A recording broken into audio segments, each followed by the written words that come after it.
Hello students, welcome to editorial vocabulary. ఇవాల్టి editorial మీకు కళ్ళెదురుగా కనిపిస్తుంది.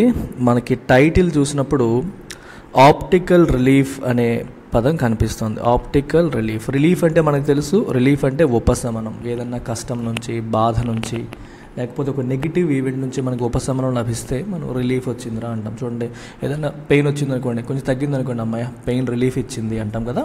పెయిన్ రిలీఫ్ బామ్ అని కూడా వాడుతూ ఉంటారు. సో రిలీఫ్ మీనింగ్ మీ అందరికీ తెలిసిందే. ఆప్టికల్ అనే పదం తీసుకోండి. ఆప్టికల్ అంటే రిలేటెడ్ టు ఆప్టిక్స్, అంటే మనకి కంటికి సంబంధించిన, మన సైట్కి సంబంధించిన అని మనం అర్థం చేసుకోవచ్చు. కానీ ఎడిటోరియల్ వొకాబులరీ నేను ముందే చెప్పాను, వొకాబులరీ నేర్చుకునేటప్పుడు బ్లైండ్గా కాకుండా కాంటెక్చువల్గా నేర్చుకోవాలని. మరి ఆప్టికల్ రిలీఫ్ అనే పదం ఎందుకు వాడారు అంటే, కంటికి చూడడానికి రిలీఫ్ లభించినట్టుగా కనిపిస్తోంది, కానీ ఇన్ రియాలిటీ పెద్దగా రిలీఫ్ లేదు అనే మీనింగ్ అనమాట. చూడడానికి రిలీఫ్ వచ్చినట్టుగా ఉంది, కానీ గ్రౌండ్ లెవెల్లో రియాలిటీలో రిలీఫ్ లేదు అనే మీనింగ్ అక్కడ కనిపిస్తుంది. చూడండి, మీకు ఒకసారి అర్థమవుతుంది. For most house holds the moderation in headline inflation brings little respite. ఈ సెంటెన్స్లో చాలా వొకాబులరీ ఉంది. ఈ సెంటెన్స్ మనకు అర్థమైతే ఆప్టికల్ మీనింగ్ మనకు క్లియర్గా ఎక్కుతుంది.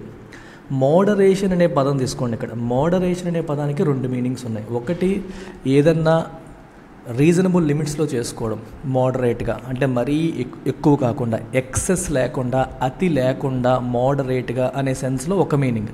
ఇంకో మీనింగ్ ఏంటి అంటే, to become less in size, strength or force, అంటే ఏదైనా తగ్గడం అనే మీనింగ్ కూడా ఉంది. ఫర్ ఎగ్జాంపుల్, ఇన్ఫ్లేషన్ మోడరేట్ అయ్యింది అన్నారు అనుకోండి, అంటే ఇన్ఫ్లేషన్ తగ్గింది అని. మోడరేషన్ అంటే ఒక మీనింగ్ ఏంటి, తగ్గడం. రెండో మీనింగ్ ఏంటి, ఎక్సెస్, అతి తగ్గించుకోవడం. అంటే ఫర్ ఎగ్జాంపుల్, మనం ఎక్స్పెన్సెస్ చేసినప్పుడు, ఖర్చులు పెట్టేటప్పుడు మోడరేట్గా చేయాలి, అంటే అతి ఖర్చులు, అనవసరమైన ఖర్చులను తగ్గించుకోవాలి.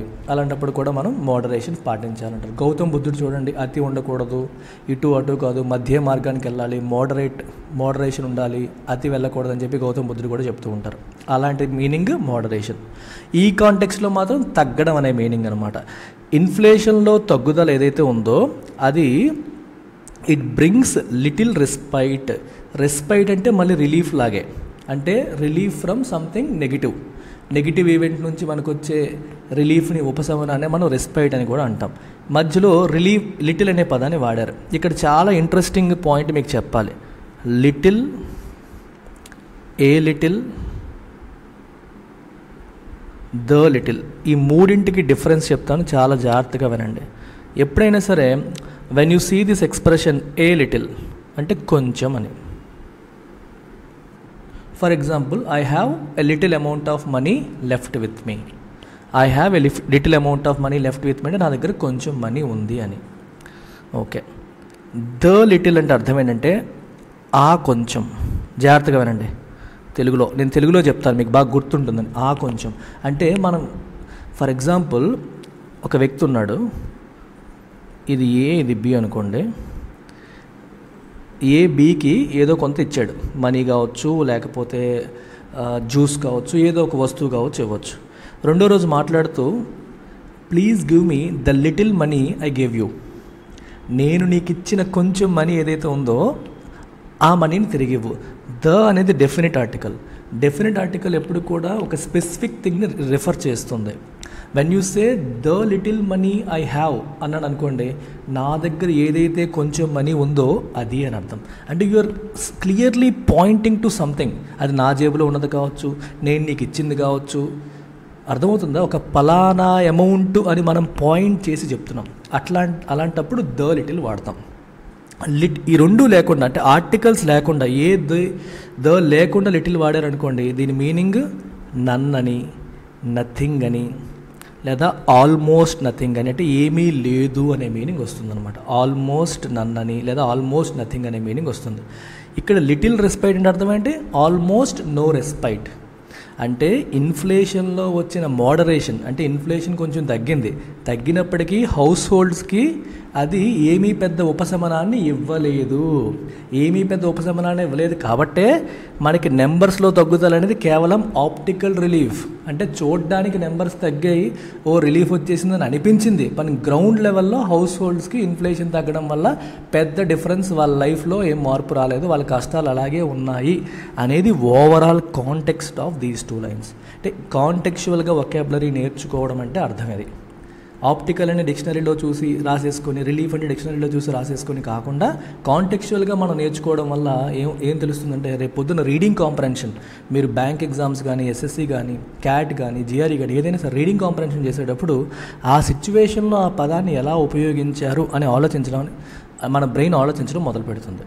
ఆ పదం మనకు తెలుసా మనకు తెలియదని కాదు, ఆ సిచ్యువేషన్లో ఆ పదాన్ని ఎలా ఉపయోగించారు అనే యాంగిల్లో మనం థింక్ చేయాలి. I hope you have understood this. తర్వాత వచ్చేసరికి ఇక్కడ థ్రెషోల్డ్ అని కనిపిస్తుంది. థ్రెషోల్డ్ అంటే లిమిట్ అన్నట్టు. మనకి ఇప్పుడు ఇన్ఫ్లేషన్కి ఒక లిమిట్ పెట్టారు 2 to 6% అని. ఇది అప్పర్ థ్రెషోల్డ్, ఇది lower threshold. Lower limit, upper limit అలా అనమాట మీనింగ్, ఇంకేమీ లేదు అక్కడ. టాలరెన్స్ అంటే అర్థం ఏంటంటే టాలరేట్ చేయడం. What is the meaning of tolerate చేయడం? భరించడం. టాలరేట్ చేయడం అంటే భరించడం అంటాం. I can't tolerate it any more అంటాం. అంటే నేను భరించలేను, ఇక నా వల్ల కాదు, నువ్వు చేస్తున్న వేషాలు ఎక్కువ అవుతున్నాయి, I can't tolerate it any more అంటారు చూడండి కొన్నిసార్లు. అలాగే ఆర్బీఐ కూడా ఇన్ఫ్లేషన్ని టాలరేట్ చేయడం. ఎంతవరకు టాలరేట్ చేయొచ్చు? 2%, కింది లెవెల్లో 2% వరకు, పై లెవెల్లో 6% వరకు. బియాండ్ దట్ వెళ్ళకుండా ఆర్బీఐ చూసుకోవాలి. అందుకే దాన్ని టాలరెన్స్ లిమిట్స్ అని చెప్పి అన్నారనమాట. నెక్స్ట్ చూస్తే ఇక్కడ సస్టైన్డ్ చూడండి. సస్టైన్డ్ అంటే అర్థం ఏంటి? Something that continues. అంటే for example we are seeing sustained spell of high inflation అన్నారు. అంటే చాలా ఎక్కువ కాలం పాటు కొనసాగిన ఇన్ఫ్లేషన్ అనేది మనకి కనిపిస్తుంది. ఓకేనా? చాలా ఎక్కువ కాలం పాటు కొనసాగిన అనే మీనింగ్ వస్తుంది. అంటే continuing for a long period are extended period అనే మీనింగ్ వస్తుంది.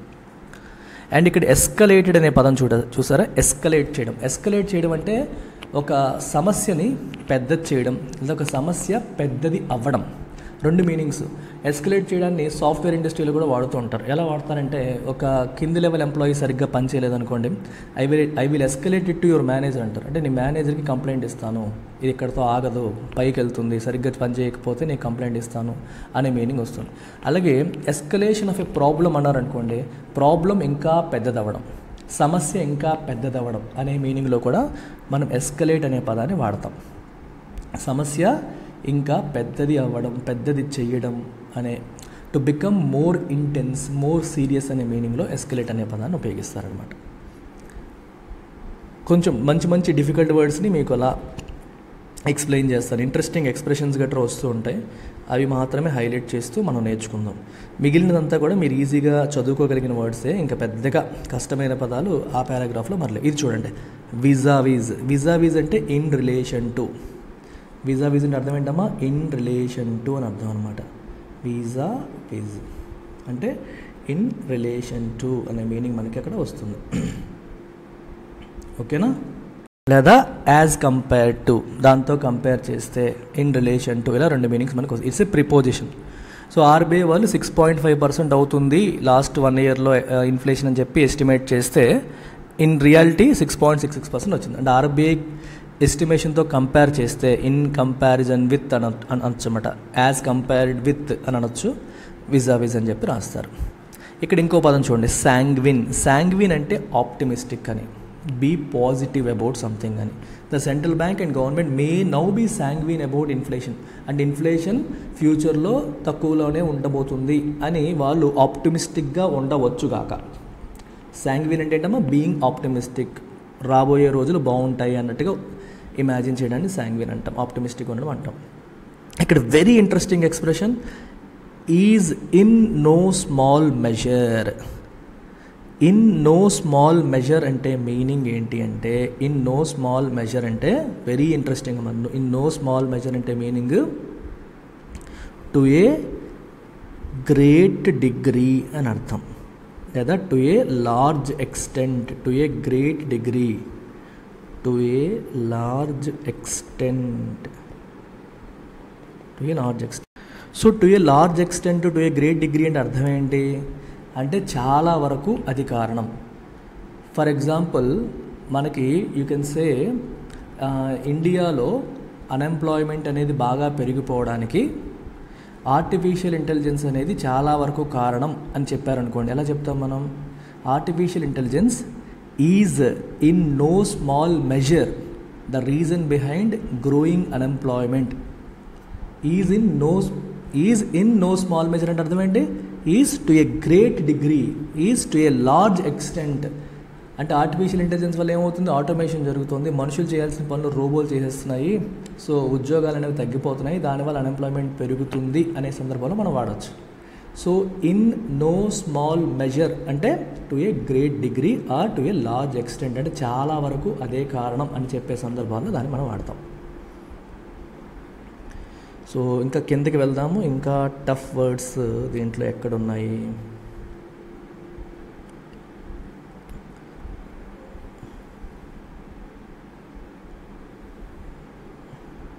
అయితే ఇక్కడ మీరు చూడొచ్చు సీజనల్లీ ట్రిగ్గర్డ్ చేంజెస్. ట్రిగ్గర్డ్ అంటే అర్థం ఏంటి? ట్రిగ్గర్ చేయబడ్డ. ట్రిగ్గర్ చేయడం అంటే ఏదన్నా ఒకటి జరిగేలా చేయడాన్ని ట్రిగ్గర్ చేయడం అంటాం. ట్రిగ్గర్ చేయడం అంటే to make something happen, to initiate, to set of, దాన్ని ట్రిగ్గర్ చేయడం అని అంటాం అనమాట. ఇప్పుడు కొందరు మాట్లాడితే మనకి ఇమీడియట్గా కోపం వచ్చేస్తుంది. వాడు మాట్లాడితే నాకు ఇరిటేషన్ వస్తుందిరా, హిజ్ వర్డ్స్ ఆల్వేస్ ట్రిగ్గర్ మీ, నాకు ట్రిగ్గర్ చేస్తాడు వాడు. అంటే మనం పాజిటివ్గా తీసుకోవచ్చు, నెగిటివ్గా తీసుకోవచ్చు. అంటే కొందరు మాట్లాడితే మనం ఎక్సైట్ అవుతాం, ఇనిషియేట్ అవుతాం, పాజిటివ్గా అంటే ఏ చేస్తాం, అప్పుడు కూడా ట్రిగ్గర్ చేయడమే.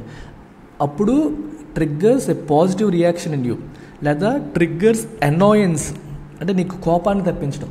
అంటే ట్రిగ్గర్ చేయడం అంటే అది జరిగేలా చేయడం అనమాట. అలా మీరు అర్థం చేసుకోవచ్చు.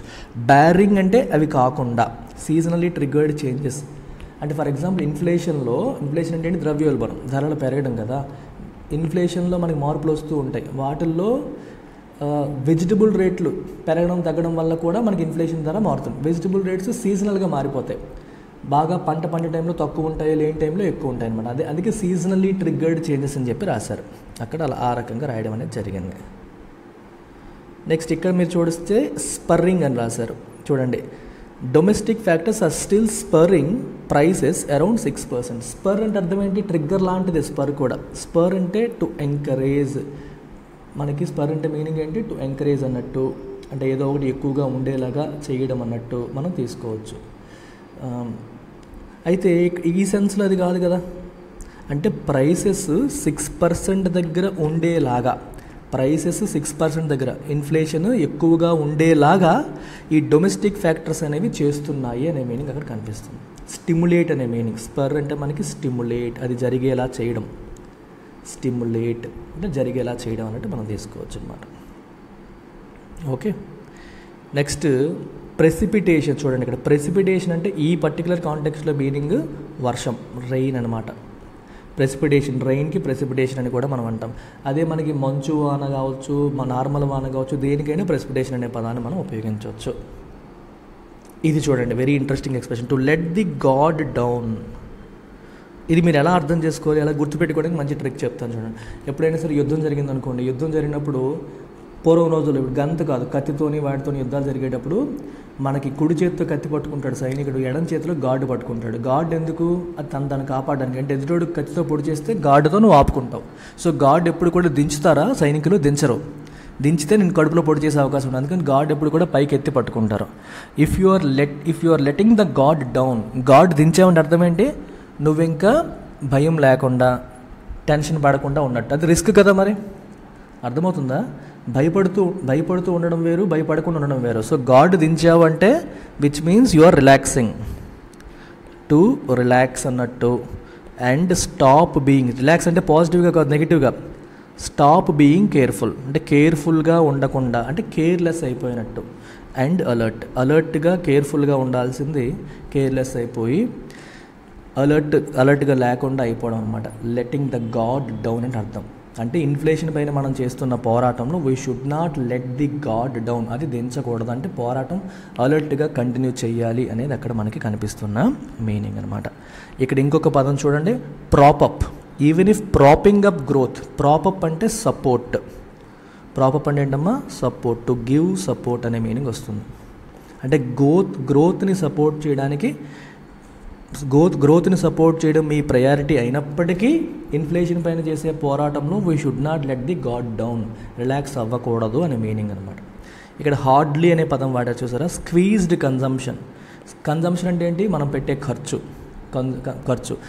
ఇది స్క్వీజ్ అయిపోతే అంటే ఇన్ఫ్లేషన్ పెరిగిపోతే ఏమవుతుందంటే ధరలు పెరిగిపోయి మనకు పర్చేసింగ్ పవర్ తగ్గిపోతుంది. పర్చేసింగ్ పవర్ తగ్గినప్పుడు మనం ఖర్చులు పెట్టడం తగ్గించేయచ్చు.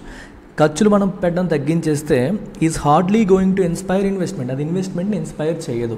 అంటే ప్రజలు ఎక్కువగా ఖర్చు పెడుతూ ఉంటేనే, కంపెనీలు ప్రొడ్యూస్ చేసిన గుడ్స్ అండ్ సర్వీసెస్ మనం కొంటూ ఉంటేనే వాళ్ళు ఇంకా ఫర్దర్ ఇన్వెస్ట్మెంట్స్ చేసి బిజినెస్ ఎక్స్పాన్షన్ చేస్తారు. అదే మన యొక్క కన్జంప్షన్ని మనం తగ్గించేసుకుంటే, స్క్వీజ్ చేసేసుకుంటే అది ఇన్వెస్ట్మెంట్ని ఇన్స్పైర్ చేస్తుందా? ఇన్స్పైర్ చేయదు. ఈజ్ హార్డ్లీ గోయింగ్ టు అంటే నాట్ గోయింగ్ టు. హార్డ్లీ అన్న, స్కేర్స్లీ అన్న మీనింగ్ ఏంటి, నో అని, నన్ అని, నాట్ అని. I hardly have any money అంటే నా దగ్గర అసలు మనీయే లేదు. ఓకేనా? హార్డ్లీ అంటే ఆ సెన్స్లో మనం తీసుకుంటాం అన్నమాట. I hope you have understood. నేను ప్రతి పదానికి వెనకాల బ్యాక్గ్రౌండ్ కొంచెం చెప్పి మీకు చెప్పాను. సో ఇలా మీరు నేర్చుకోవాలి వొకాబులరీ. ఇలా నేర్చుకుంటే గుర్తుంటాయి. ఓకేనా? మన భాషలో నేర్చుకుంటే ఇంకా బాగా గుర్తుంటాయి. సో రోజు చదవండి, ఎడిటోరియల్ అనాలిసిస్ నా చూడండి, వొకాబులరీ ఫాలో అవ్వండి. I'm sure you will become very strong in English. So English infinity course ఉంది లైవ్లో నా దగ్గర నేర్చుకోవాలనుకుంటే you can join this course. మీరు బ్యాంక్ ఎగ్జామ్స్ ప్రిపేర్ అవుతున్నా, ఎస్ఎస్సి ప్రిపేర్ అవుతున్నా, ఏ కాంపిటేటివ్ ఎగ్జామ్ అయినా సరే, ఇంగ్లీష్ అనేది మీకు వీక్నెస్ అయితే you can come here, you will definitely pick up. 3,000 rupees just pay చేస్తే చాలు, you get lifetime validity. ఇక్కడ కనిపిస్తున్న అన్ని కోర్సెస్కి సంబంధించిన కంటెంట్ మనం లైవ్ క్లాస్లో కవర్ చేస్తాం అట్ జస్ట్ 3,000 రూపీస్. లేదు, if you're a proper SSC aspirant you can go for SSC infinity. మన ఫుల్ కోర్సు 7,500+ వేకెన్సీస్ ఉన్నాయి. ఇందులో full syllabus coverage, NCERT, GS కూడా ఇంక్లూడ్ చేసాము, టెస్ట్ సిరీస్ కూడా ఉంది. 10,000 కోర్స్ మీకు 7,000కి అందిస్తున్నాను. ఇవాళే లాస్ట్ డేట్.